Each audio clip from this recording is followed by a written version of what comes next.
tonight. Oh, Well, where? before Where? I don't. Maybe you're not invited. Oh, I think it's only maybe for ladies. I'm sorry. Okay. Never Well, mind. if it's for ladies, then I'm definitely coming. I think it's for ladies and for grandparents. So I guess that I get to come. Yeah, I'm actually going to be Shabbat in Cranberry. Oh, nice. Is Welcome that home. yes? Welcome home. Right? What's for Okay. if it's for ladies next week, that's your son said you said things up. Maybe. Anyway, good morning. So today we're going to do a little halacha review. In the mitzvah of Kiddush, everybody, Shabbos is associated with the mitzvah of Kiddush. So I want to just go through a little bit of the foundation, some of the basics of the mitzvah of Kiddush. And then we're going to go into a Kabbalistic custom, which I'm sure many of you are familiar with. It's actually brought down in Shulchan Aruch and the Magen Avraham. So we're going to discuss that as well. So first of all, just as a brief overview of the mitzvah of Kiddush. Okay, so we know, of course, how many mitzvahs did Hashem give us in the Torah? 613. That is correct, 613 mitzvahs. Of those 613 mitzvahs, 3 of them are pertaining to Shabbos. Oh, Now, I say 3 of them, really, technically, it's only 2. But one of them is actually counted a double, okay? So the mitzvah, the double mitzvah of Shabbos, we all know that on Shabbos, the basic fundamental mitzvah in the Torah is that for these 24 hours, one must refrain from doing any melacha. Melacha is defined by the Mishnah in Shabbos as 39 different categories of activity that the Torah prohibits on the holy day of Shabbos. Now, this mitzvah is presented in the Torah both as a mitzvah aseh and a mitzvah lois aseh. It's a mitzvah aseh, meaning it's a mitzvah with the Torah. Those are one of the 248 mitzvahs where Hashem instructs us to do things, like to put on tefillin every morning, except for Shabbos and Yom Tov, to say the Shema, for example, and then there's the mitzvah on Shabbos for a person to rest. Tishbais. Tishbais means to refrain from work. Basically, it's a mitzvah saseh, a positive command where we are told to rest. We rest. How do we rest? We rest by not doing certain activities.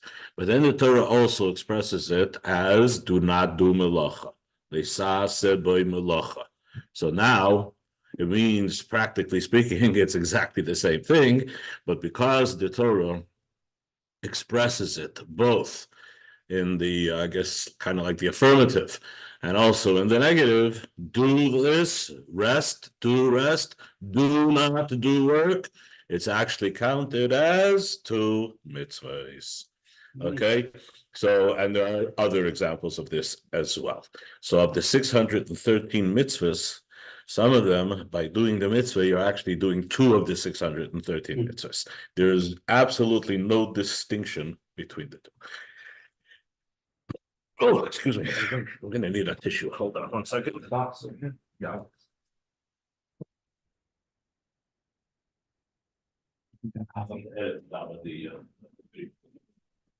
They do for radio productions. Okay, so the 3rd mitzvah is actually in the Aseret HaDibros. Well, the Aseret HaDibros was repeated in the Torah twice, right? In Parshas Beshalach, and that's like next week, I think. Well, no, Parshas Yisrael. oh, yeah, Yes, I'm sorry. This week is Beshalach, so next week, and again in Eschanon in Chodesh Tevar. So there are some differences, but in reference to Shabbos, the first time The way Hashem presents the mitzvah as one of the Hatzvi-Bais, the 10 Commandments, was Zachar es Yom HaShabbos L'Kachay. You shall remember the day of Shabbos, and this is the key word, L'Kachay, to sanctify it. Okay. Now, this in the second time that the Hatzvi-Bais is repeated, it actually uses a different word. It says, Shamar es Yom HaShabbos. You shall guard the day of Shabbos. So this is interesting. This has a reference, the Chazal tell us that Zachar is a reference to the mitzvah saseh of Shabbos, and Shamar is a reference to the loy saseh of Shabbos. Now this actually comes up in a specific halacha of the halachas of Kiddush, well, I will mention soon. Okay. Now, the first time it's Zachar. What does Zachar mean, Penny? Zachar, remember. How do you remember? L'kacha, you remember to sanctify it. So the great codifier of halacha, the Rambam, in the very beginning of the halachas of Kiddush, the Rambam defines this mitzvah, that we have a mitzvah on Shabbos to acknowledge verbally the Kedusha of Shabbos. You have to acknowledge the Kedusha of Shabbos. This is basically the mitzvah of Kiddush.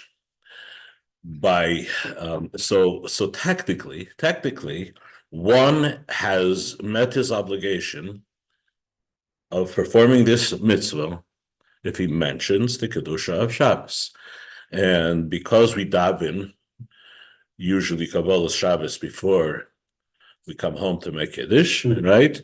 So we've already met our obligation in the Shmona Esrei when we say the bracha of Baruch Atah Hashem Mikadesh HaShabbos.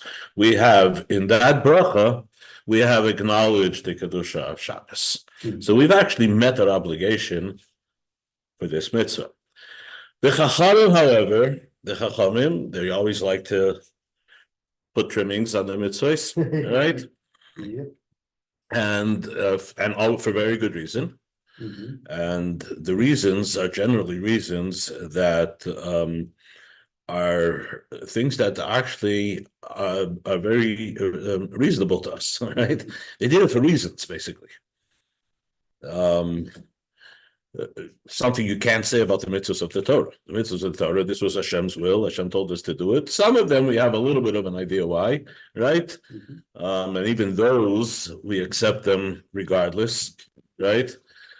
But when it comes to mitzvahs derabanan, every mitzvah derabanan was prompted for something that usually has to do with the human condition, right? Human behavior, right? So here, in this case, that is, by the way, that explains why the Chachamim, especially in the times of the second Beis Hamikdash, people are a little less sensitive to Kedusha and holiness and spirituality. So they had to create many safeguards around mostly the lois ases, the mitzvahs that we were commanded not to do. So those are called Gzeiros derabanan, Isurim derabanan. These are all shvus derabanan. These are all things that the Chachamim had to make an added measure of protection so that we do not transgress these lois ases. And like I said, this was primarily in the times of the second Beis Hamikdash. Some of them go back to earlier, the times of David HaMelech, Shlomo HaMelech, maybe some even earlier than that. But generally speaking, this was something that was very common by the Anshe Knesset Agdoila in the times of the second Beis Hamikdash. So that's generally speaking for lois ases. Because yeah, go ahead. I was going to be thinking that it's interesting. She like you even had issue with Moshe Rabbeinu. Moshe Rabbeinu, he made a Mekzera. I'm happy to read actually the Torah. Okay, so that's a little different. That's not so much a gzeira. That's more like a asi, something to do, right? So yes, that's called like a takana. It's called. So Moshe Rabbeinu made a takana to read the Torah on a weekly basis. Okay, because he didn't. Yeah. Then Ezra came and added to it. Okay, now. So as I started saying, most of these things that the Chachamim did, they did as like a safeguard, right? Like the Mishnah tells us in Pirkei Avos, Asusi Yog L'Teira, make a fence So transgressing a loisa is like falling in a pit, and putting a fence around it protects you from falling into the pit. Okay. But then there are also things that Chachamim did more in the context of things to do, like you mentioned, Moshe Rabbeinu, right? He instituted that we should read from the Torah. So when it comes to the mitzvah of Kiddush, so as I said before, technically, according to the Torah, Zachar, just remember. How do you remember? So the Rambam defines it for us, right? Based on the Gemara, that one has to mention it, Zichruhu b'dvarim, articulate, mention verbally, mention the Kedusha of Shabbos. Comes along the Chachamim, and the Chacham says that's a very vague mitzvah, okay? To just verbally do something. So quite often, especially again, this is something because we have a somewhat of a diminished sense for spirituality, and just saying something doesn't feel significant, right? Although you're doing a mitzvah, so if you're able to see the potency of the mitzvah, so then you know that would be enough. But we lost that capability of sensing the spiritual potency, right? So therefore, the Chachamim wanted to make it to be a significant act. So they said that when you do this mitzvah of Kiddush, they first of all, they formulated a special bracha designed just for that purpose. And that's the bracha that we say when we make Kiddush, Mikadesh HaShabbos, and they also said do it over a cup of wine, because there's nothing like a cup of wine to give significance to what you're about to do. It's like Ein Shira Ela Al Hayayin. I think there's such a right Shira. You want to sing a song, do it with a cup of wine, and that gives it an extra oomph. I think that's the pshat. You have a toast, a cup of wine. A toast, yeah. You want to give a bracha to someone, you do it over a cup of wine or whatever. So somehow wine adds a certain dimension, right? It really makes you converse. So then if you were actually singing. Whatever, I don't know what it is, but okay. By the way, you'll notice this also by other mitzvahs that seem to be somewhat abstract, that we also do with a cup of wine. Okay. What's the one other thing that you know that commonly happens that we see is done with a cup of wine? Have you ever been to a chasana? Yes. You've been to Absolutely. it. Oh, now under the chuppah, right? So the chasam does a mitzvah, right? He's mekadesh the isha. Okay. This, by the way, is a very abstract thing, right? How? Because I handed something of value, and customarily a ring, right? You handed the ring to this woman standing under the chuppah, and now her status has so drastically changed. Your life has very drastically changed. But halachically speaking, what actually changed was the status of this woman. She's now an Eishes Ish, right? And the only one way to get rid of her. A very complicated procedure. The Chas V'Shalom, you should want to do that. But the bottom line is that all acquisition is abstract by nature, because the very notion of ownership is abstract. What does it mean that I own this book? If I would say I own my hands, okay, so that's, I guess, pretty much non-debatable. Nobody can change that. I mean, probably the communists can change that too, but they definitely changed the notion of ownership. No, you don't know that. The state owns it, the people own it, or whatever, something like that nature. Now, the reason they could do that is because there's nothing concrete, right? It's not a tangible existence, right? It's social contract, really, right? Which is abstract. So all acquisition is very abstract. So the same thing when all of a sudden you handed something of value to this woman, right? And now, like something very, very, something changed, very, maybe I shouldn't say drastically, but something changed, right? So again, how do we give it some significance, some oomph? cup of wine. You say the Sheva brachas over a cup of wine, and I think that it's probably related to that. I'll give you another example. By a bris milah, right? Now, there's nothing more concrete than a bris milah. We don't need any wine to make that one significant. But you know when we do make a bracha over a cup of wine? Before we assign a name to the child, right? Whoa, that's kind of abstract, is it not? What's a name? A name is just a name, right? So I mean, from the Maimer Basi Lagani that we learned last week, we find out that a name is something that really goes very deep to the essence of the person who's being called by that name. But that was last week in the Maimer Basi Lagani. But generally speaking, right? The reason why it's such a chiddush in Chassidus is because on the surface a name is very superficial. So yeah, all language is kind of superficial to some degree, except for Lashon HaKodesh, and certainly a name, right?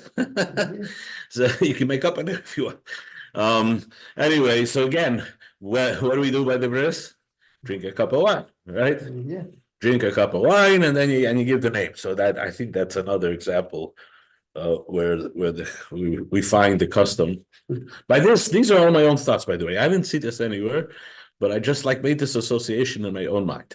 And the one other time where we see that we do it over a cup of wine is by a pidyon haben.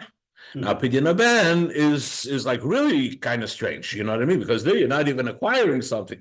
You're actually trying to maintain your ownership over your firstborn shlasa, right? And the only way you can maintain that ownership, which was in the first place some abstract thing, right? Owning your firstborn son, whatever that means, right? You got to pay $5 to the kohen, right? So again, these are all non-tangible, right? Abstract concepts. And again, what do you do by a pidyon haben? Cup of wine. So I think the cup of wine has a lot to do with making something significant. And by Kiddush, it says clearly that this is the reason the Chachamim said to do it with a cup of wine, and they compare it to Shiur, that Shiur is said over a cup of wine. So this mitzvah, which on its own is very abstract, right? No, why these mitzvahs? Why not Kiddush Levan over a cup of wine? Why not, No, because because Kiddush Levan is not really a mitzvah. Kiddush Levan itself is just it's kind of like a shira in a way, because you're saying you're just being a shabech. It's a shvach to the Eibishter. So it's we're talking about mitzvahs that are mamish, one of the 613 mitzvahs. Right. So pidyon haben is one of the 613 mitzvahs. Bris is one of the 613. Well, the Kriyas Hashem, I guess, is that. Yeah. There's no Torah requirement to give a name. However, it actually can sanction that it means sometimes you have actually parents who are adopting a baby, right? When they give actually the baby a name, so to a certain extent, in halakha they've adopted the baby, thus you are the one. No. You're going a little bit astray over here, because halacha does not even address adoption per se. There's no such thing as adoption. But you're having the privilege of giving a name though for some reason. Well, I don't know. That's. And anybody can pick up a baby and give it a name. Well, yeah, name it pretty easy. Like if somebody was born without a Jewish name, you just call him up to the Torah and give him a name, and then you have a little schnapps and herring afterwards, But no, so like the concept of adoption does not exist in halacha. Well, I mean, I know, but there's a different concept which is dealt with very, very broadly, and that is, well, I don't know what the term would be. Stewardship, maybe stewardship. Is there such? There's definitely such a halacha where you take responsibility for that child. It's a question with Moshe Rabbeinu. Yeah, so that's it. But and there are halachas for that. Okay, but there's no fundamental concept of creating a relationship of a parent and a child in halacha. Okay. It's called Ametz Yaladim. The Rebbe spoke about that a few times. Okay, and he was very against adoption because it's a fake, it's a lie. But Ametz Yaladim, he was very much in favor of. So it's not about being against; it just doesn't exist. I don't think the Rebbe was against people doing legal adoption. I don't know. Maybe I'm wrong. But then you get into questions with Shiva and with Kohanim. You get all kinds of shilas that come up. Of issues, there's no question about it, but I don't think that there's any issue in halacha that says you're not allowed to go through this thing that's recognized by the secular government or courts, and I don't know that it could create problems. There's no question. It creates all kinds of issues, but I don't think that there's this kind of a blanket, disapproval of going through. I found in a shul where there was a kohen and his wife. They adopted a child, and he wanted that child to have the kohen aliyah, and of course the shul didn't let. Obviously, of course, that's obviously not wrong, right? That's obviously wrong. Yeah. That is obviously wrong. Yeah. So, like I say, in halacha, it doesn't exist. It doesn't exist. I mean, there is a mitzvah to bring a yasam, an orphan, into your Exactly, and I say there's extensive halachas, right? That includes responsibilities and rights and et cetera, but it's not adoption. You haven't created a child, a parent. The parent-child relationship obviously is very significant from the perspective of Torah, right? It exists. That relationship exists. It exists only by biological connection. Well, I might not mean fully, but I was actually thinking in terms of like a partial thing. It's not even partial. It's a different thing. It's more like what's it called? It's more like a social kind of obligation, which is obviously also addressed in halakha and the Gemara. I mean, the whole nezikin is based on social responsibility, right? I mean, much of it, like Bavakama, is very much mentioned also in Chumash, in Parshas Mishpatim, and many other halachas as well. But for example, the halachas of property ownership, like in Bava Basra, for example, there's the Mefarshim struggle to find what exactly in the Torah is the source of the whole Masechta of Bava Basra. So it's not but it exists, obviously, right? It's the idea that the halacha also addresses social responsibility is obviously, the basic idea of the ownership is obviously sanctioned by the Torah. Okay, anyway, so back to Kiddush. So Kiddush here is this mitzvah, this kind of like vague kind of mitzvah. It doesn't seem to be concrete. It is merely an acknowledgement. The most concrete thing about the mitzvah of Kiddush, I believe, is that in the most fundamental sense, it needs to be verbalized. At least that's the lashon of the Rambam. So I'm assuming that part is also part of the Shiur of the Eretz, that bidvarim, zichru bidvarim, you should actually verbally acknowledge the Shabbos. So by the way, I myself, I've instituted this thing where if I see a Yid on Shabbos, right, and I know that person most likely didn't make Kiddush, right, if you say to him Good Shabbos, and many Russian Jews, for example, they remember from their grandparents, whatever, they'll answer Good Shabbos. It's very likely that you just helped that person be mekayim a mitzvah d'oraisa of Zochar Yom Shabbos l'kachay, and he even verbalized it by saying Good Shabbos. Yeah, and that's based, by the way, on the incident that happened. I think it was with Rabbi Kiva Eger, maybe. Was it Kiva Eger or the Chassam Sofer? Every time I tell this, I have to check again to make sure who it was. I constantly confuse the two in this story. So the story, yeah. When you move there on Shabbos, or not, you see people that want to come from a shul, Okay. but they would say to you, "Good Shabbos." Right. Yes. Yes. Something. They were dressed in good Shabbos, but that's happened often. Didn't happen in St. Paul. You didn't get that in St. Paul. Walking up the hill over there from the. No. But okay. So the story goes. So, and here before I tell the story, there's just another element about the mitzvah of Kiddush. Okay. So the mitzvah of not doing mulacha. So on the one hand, it's a mitzvah aseh, to rest, but it's also a mitzvah lois aseh. Being that it's a mitzvah lois aseh, so women are included because the lois aseh does not distinguish between male and female. So all women are obligated to do every lois aseh to adhere to every loisa say of the Torah. Okay, when it comes to mitzvahs asay, generally speaking, if it's a mitzvah that's time related, it's not like a constant mitzvah. Like, for example, the mitzvah of davening, for example, there is the davening that was established with a schedule, with a routine, but then there's the general idea that a person has to daven to Hashem, right? So when it comes to the routine of davening, so the woman's obligation is not quite the same as for the man.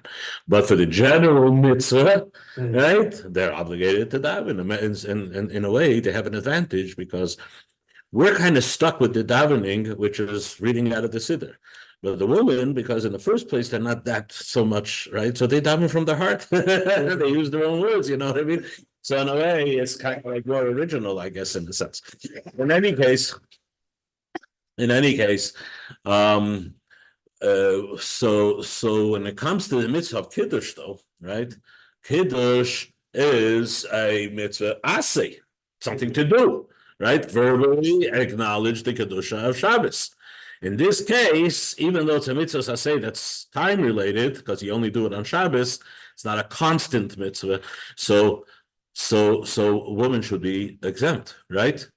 But this is an exception to the rule. Why?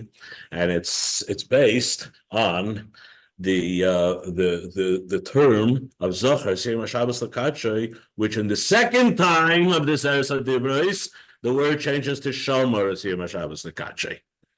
So the Chazal tell us Zohar and Shomer. Zohar is a reference more to what you should do. Remember, that's a reference to the mitzvahs aseh of Shabbos.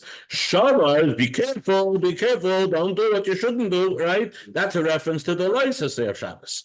So we have a tradition that even though in the Torah, in the two different aseres hadibra, is one time it's Zohar and one time it's Shomer, what did Chazal tell us? Zohar v'Shomer v'dibur, that's all, like we say in the Kollel, right? So Zohar and Shomer are said simultaneously as one word. What is the halachic ramification of that? That whatever exists in Shomer carries over to Shomer, actually better said, whatever exists in Shomer carries over to Zohar. So since Shomer is the lois aseh, and for that women are obligated, it carries over to Zohar, which is the aseh, the mitzvah's aseh, right? And therefore, this is an exception, and women are obligated in that mitzvah. Okay? Even though it's time related, Yes, it's fine. even though it's time related. Another example would be all the mitzvah of Pesach. Okay, Pesach is also an aseh. So eating matzah, which is the one mitzvah aseh that we have even out today, right?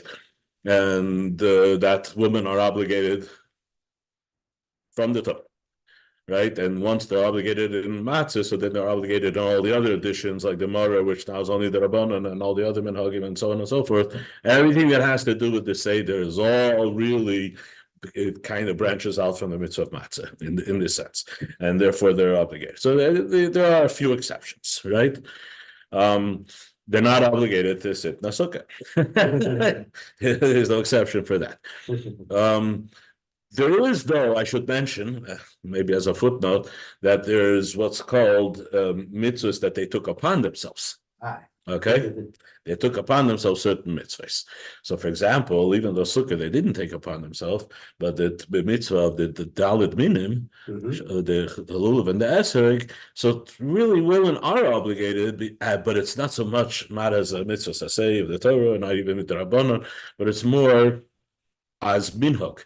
Once the minhag was that they took upon themselves to do that mitzvah, so you can't release yourself, right? So yes, a woman they need to make the bracha on the lulav and the esrog. There are different examples of all of this. Okay, so when it comes to Kiddush, women are equally obligated in that mitzvah aseh. When it comes to malacha, it's irrelevant because there's also a lois aseh. But when it comes to Kiddush, there's a mitzvah aseh. That's for sure. Zohar, remember, right? So they're also obligated. So the question came up as follows. So this is a little bit detailed, but it's an interesting little thing, and this is what prompted me to say good Shabbos to people on the street. So if it was Rabbi Kiva Eger, so he was asked the following question. He said, we know that when it comes to certain mitzvahs, right? Certainly mitzvahs which are b'dibur, it's possible for someone to be moitzi you with that mitzvah. How is that possible? We're talking about a mitzvah shebegufay. Nobody, I can't put on tefillin for you. You have to put on tefillin, right? But when it comes to mitzvahs that b'dibur, such as the reading of the Megillah, for example, it's a mitzvah to read the Megillah. Well, not everybody reads the Megillah. It's enough to hear it, right? But you have to follow certain rules. You have to listen very carefully, hear every word, and you cannot interrupt your own self, your hearing. You have to, as if you're actually saying it, because the Allah actually says, listening is as if you repeat it, right? Listening is as if you repeat it. So yes, you have the mitzvahs, a mitzvah shebegufay. You will have to read the Megillah. There's a question whether woman's mitzvah of Megillah is reading or just in the first place to just hear. That's brought down in Shulchan Aruch, but that's a separate issue. But for men, the bracha is al mikra Megillah. We each have an obligation to read the Megillah.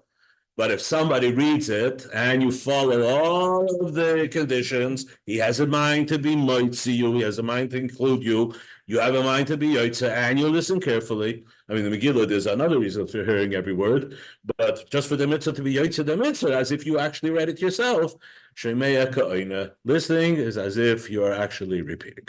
Okay? So one of the reasons why people try, it's common for people to try to read the Megillah from an actual Megillah, even though you're listening and not reading, because you're listening is as if you're reading. Now, this is not absolutely required. As a matter of fact, in some instances, the mitzvah of Kriyat Megillah is actually done even without. I don't know if you make a bracha, but if you're in a place where you don't have a Megillah, I think you're still supposed to read the Megillah even from a Chumash, right? Probably you don't make a bracha. I'm not sure about that, but yeah. So, but again, Shemeya Ka'ida. So now, when it comes to the mitzvah of Kiddush, we institute this. We have to know from this week's parsha. Ksoiv Zois Zikaron B'Sefer, which is what's Zois and Zikaron. And Sefer is a Sefer Torah, Right. parchment. And Zois is a parsha of Malach in the Torah. Zikaron is a parsha in Megillah. Okay. Megillah's Esther. Oh, And B'Sefer is written on. oh, you mean so? This is how we know the mitzvah. Yeah, Okay, but it's not a mitzvah there, right? So it's still telling a mitzvah Right. Rabbanan. It was one of the 7 mitzvahs that the Chachamim instituted. But in any case, all the mitzvahs, the 7 mitzvahs of the Chachamim, basically follow the same rules of the mitzvah deraisa. Pretty much. I mean, not totally 100%, but basically, when it comes kol ma shetiklu Chachamim kein deraisa tiklu, if they made a mitzvah, they made it to follow the same rules of a mitzvah deraisa. So here you have the Shemeya Ka'ina as it applies to mitzvah derabanan of Megillah, right? But okay, so in Kiddush, same thing. The mitzvah is to verbally say the Kiddush. Okay, therefore, and this is very common, is that you don't actually say the words of the bracha that mentions the Kedusha of Shabbos. You hear it from someone else. And that's valid because we're following the rule of Shemeya Ka'ina. Listening is as if you repeated it, right? Okay, perfectly valid. And it's very common. As a matter of fact, it's actually a hidur, according to some, for sure, according to most, I'll say, that one person should make Kiddush and everyone listen. Because that's called Beroi Vam Hadras Melech. You do a mitzvah, it's better we do it collectively as a group. It gives the mitzvah a certain honor, right? Like when you greet a king, it doesn't look good if only 3 people show up, right? So yes. But so how are all the people actually meeting their obligation? How are they being yotze? Because they're listening carefully while the person who's saying the Kiddush. And that happens in most families in the world, right? The husband comes home, the father comes home, he makes Kiddush, the wife, the children, they listen, and even the guests, they listen, and they are yotze the mitzvah of Kiddush. Now, to give the mitzvah significance of drinking wine, which is totally added on by the Chachamim, right? That the Chachamim said it's enough if only one person drinks the wine. Not everybody has to drink the wine. One person drinks the wine. That gave the mitzvah its significance, so to speak, as I described before. And everybody else is yaitza the mitzvah just by having listened. There happens to be another thing. It's called the mitzvah ben amuvchar. It's a good idea. It's nice for everybody to taste the wine. But all we're doing is taking a little taste. Because the mitzvah of drinking, there's a minimum requirement of how much you have to drink. Not for the mitzvah min amuvchar, the way to make the mitzvah the most choicest way, so everybody takes a little taste of the wine. It's not required. It does not in any way undermine your having fulfilled the mitzvah in any way whatsoever. It's just an added little thing, which is nice when I take a taste. But only one person has to drink. So the question came up as follows. There happens to be a rule that when you're being moitzi someone, when you're doing a mitzvah for someone else, if you already did the mitzvah, you can, but it's preferred that that person does it himself. Now, the reason why you can is because even though I was yoitze the mitzvah, I'm not really doing the mitzvah. I'm not even, right? I'm not obligated to do the mitzvah. But no, everybody's responsible for one another. So as long as there's another Jew out there that didn't do the mitzvah yet, you still have somewhat of an obligation. So you could actually do the mitzvah for them, and they could hear it, even though you're doing it for the second time, where you personally are not even obligated, right? But there's a little caveat here that's only that's b'diavad. L'chatchila, the person should do it themselves if you already made, right? So, question that came again. I think it was again. The husband davened Kabbalah Shabbos in shul. In shul Kabbalah Shabbos, he already was yotze the mitzvah of Kiddush because he mentioned the Kaddish Shabbos. When he comes home, he's only doing Kiddush to meet the obligation of the Chachamim to do it over a cup of wine. So he's doing it like on a secondary level, right? Because he already, the major level, he did. The wife, on the other hand, who we established is just as obligated as him in this mitzvah, she didn't have in Kabbalah Shabbos because she was busy making the salads and taking care of the kids or whatever else. Her excuse for not having Kabbalah Shabbos, right? Of which there are many. So for her, she hasn't done the mitzvah of Shabbos at all yet. Certainly not the Rabbanim, and not even the Eretz. So when the husband is making the Kiddush, she's of a lesser degree of obligation because he's only doing it to meet the requirement of the Chachamim. She has to meet the requirement of the Pasuk Zochasim Shabbos Takachi from the Torah. So yes, he could, but wouldn't it be preferred that she make Kiddush herself, since she's doing it the Eretz? To which Rabbi Kiva Eger or the Chassam Sofer replied, so when he came home, did he say good Shabbos to his wife? Yeah, he said good Shabbos. Did she answer good Shabbos? Yeah, she answered good Shabbos. This was all before Kiddush. Yeah, before Kiddush, she answered good Shabbos. So she's already on the same level as him because she already met her obligation of the mitzvah of mentioning the Kedusha of Shabbos just by answering good Shabbos to her husband. From this, I learned that it's a good idea to say good Shabbos to as many people possible, because some of them may have not done the mitzvah, and by answering good Shabbos to you, they are actually doing a mitzvah to your eyes. That was my little overview of the mitzvah of Kiddush that I wanted to share with you. And if she does not say good Shabbos to you, then So you see again, good Shabbos. Hello, did you hear me? oh yeah, you're home. Okay, now the baby's crying. So now you have a shayla. If she didn't say good Shabbos, then you can still make Kiddush for her, but it wouldn't be the Chatchila. So I make Kiddush in shul. Let's say Shabbos if it's Kislev, we make Kiddush before 6, and we can bring for an hour, and we came home at 7 and make Kiddush at home. It would be preferred that she make Kiddush herself. If you're going to say the bracha, by day it's a different story because day you're not saying any special bracha, so you're just saying because the whole day Kiddush is really it's it's not the real thing. I mean, the only reason why we start the meal over a cup of wine is because you don't want the day meal to be jealous of the night meal. So before the night meal, you started with the whole ceremony, right? And you made Kiddush, you made a special bracha for the Kiddush of Shabbos, and then you made a Ber Priya Gofen before you even started the meal. And then it comes the day meal, which halachically is on a little higher level than the night meal, right? Because let's say, for example, you only have lechem nishta for one, or whatever, certain, I don't know, but there are certain situations we're supposed to actually save it for the day meal because the day meal was considered halachically more important than the night meal. So, hey, the more important meal is getting short-ended over here because short shrifted, right? Okay, so someone says, you know what, big deal. Yeah, pour yourself a cup of wine, and they called it kiddush, right? And not only they call it kiddush, they call it kiddush rapsi. I think they want to make it feel good. This kiddush, so they call it the big kiddush. This is the big kiddush. When technically it's not kiddush at all. You didn't even mention the kiddush of Shabbos. All you said was a bracha by Priyagaf. But now, when you come home Shabbos day, if you're still chayiv to make a bracha by Priyagaf, there's no issue. So you made kiddush already. But if it's Friday night and you already made kiddush, right? So now there's a little bit of an issue. Because why is a little bit of an issue? Because you can't make the bracha mekadosh Shabbos again. You already yotze the mitzvah. Oh, but I have to be mitzi someone. Okay, you could, but it's preferred not. Let them make kiddush themselves. So the preferable thing would be, if you already made kiddush Friday night, is for your wife to make kiddush. Like I said, the halacha is, if for whatever reason they can't or whatever, so yes, you could. But it's preferable that you would make kiddush yourself. Get it? Okay.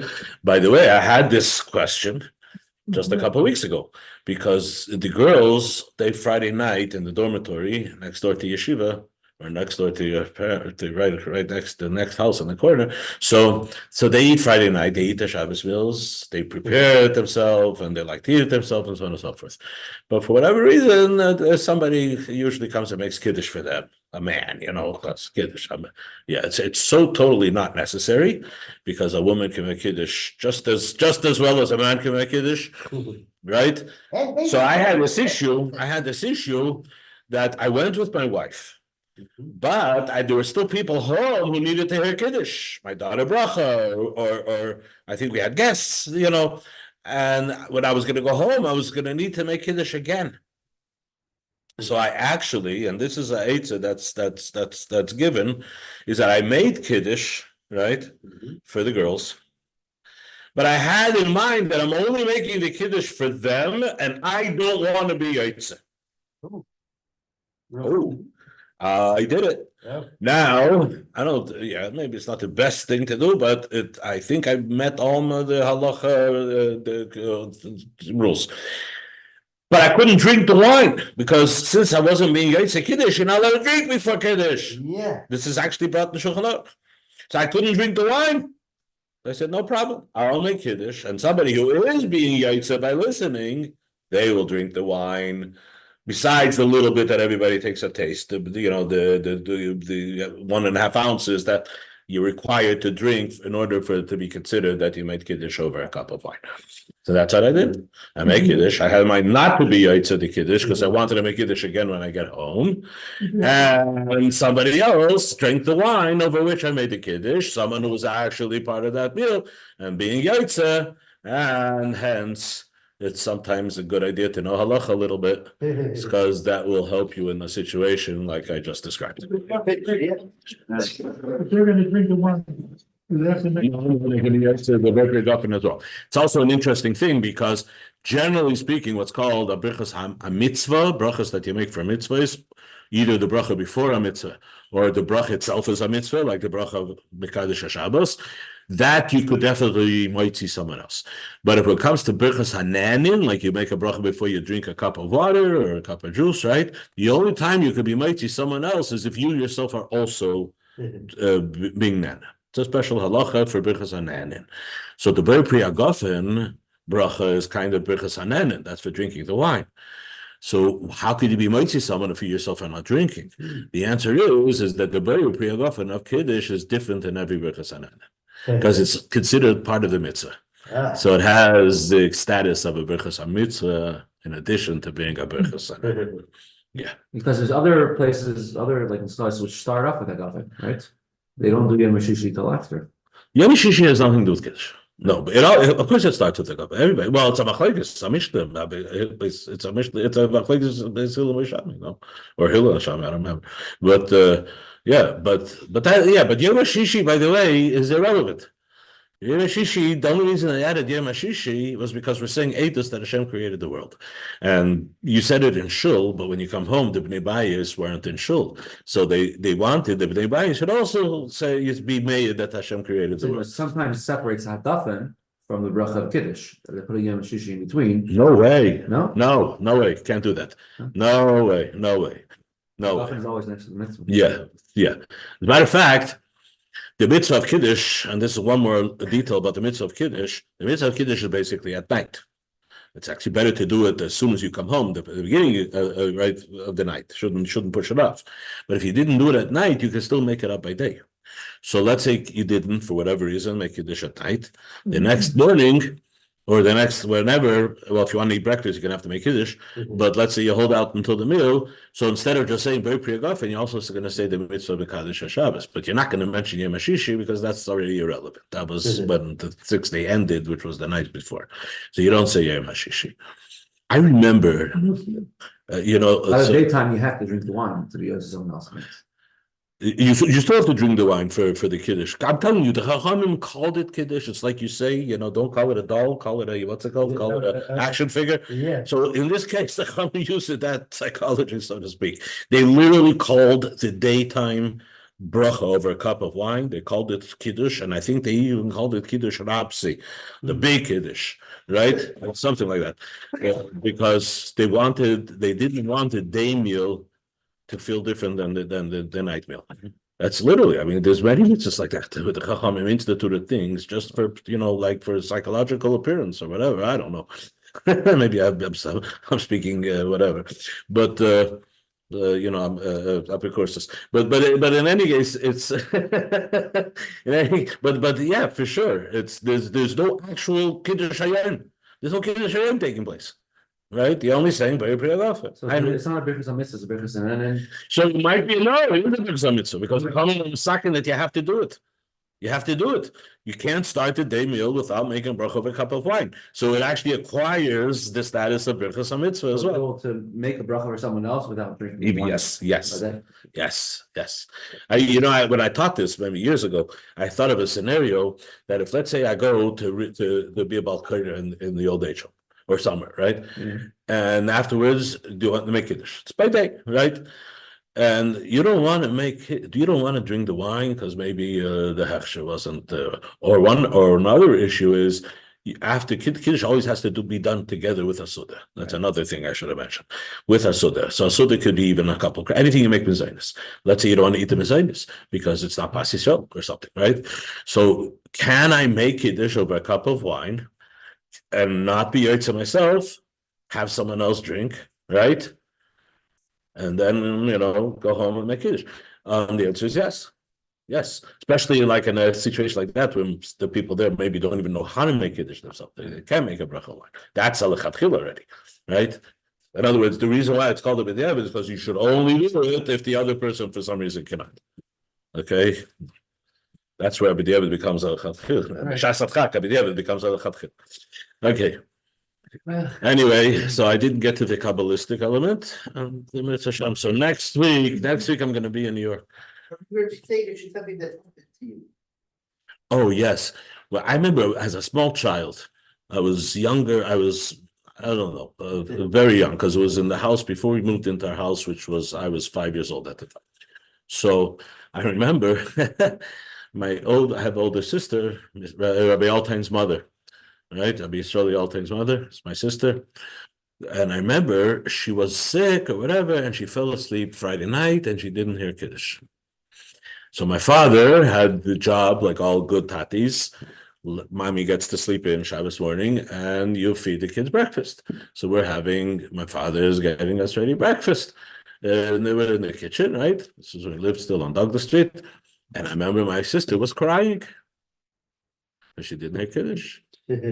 She must have been 5 or 6 years old, maybe 7 at the most. So she was crying because she fell asleep on the couch and she didn't hear Kiddush. So my father said, "Don't worry, you can make Kiddush now." And he poured her a cup of grape juice at the breakfast table. To me, it made an impression because it was like it was something new. And I'm 4 or 5 years old. Poured her a cup of grape juice. and said took out a siddur and said with her, very priyagafen and the bracha mekadesh Shabbos. There's no greater lesson in life when you get to observe it in real time, in real life. So like this halacha in Shulchan Aruch, yes, I remember my father actually doing that halacha with my sister. Yeah. Anyway, yeah, that was the story I was going to say. So good Shabbos all. I'm heading to Cranberry for Shabbos, special Shabbos. Yes. So and next Shabbos I'm going to be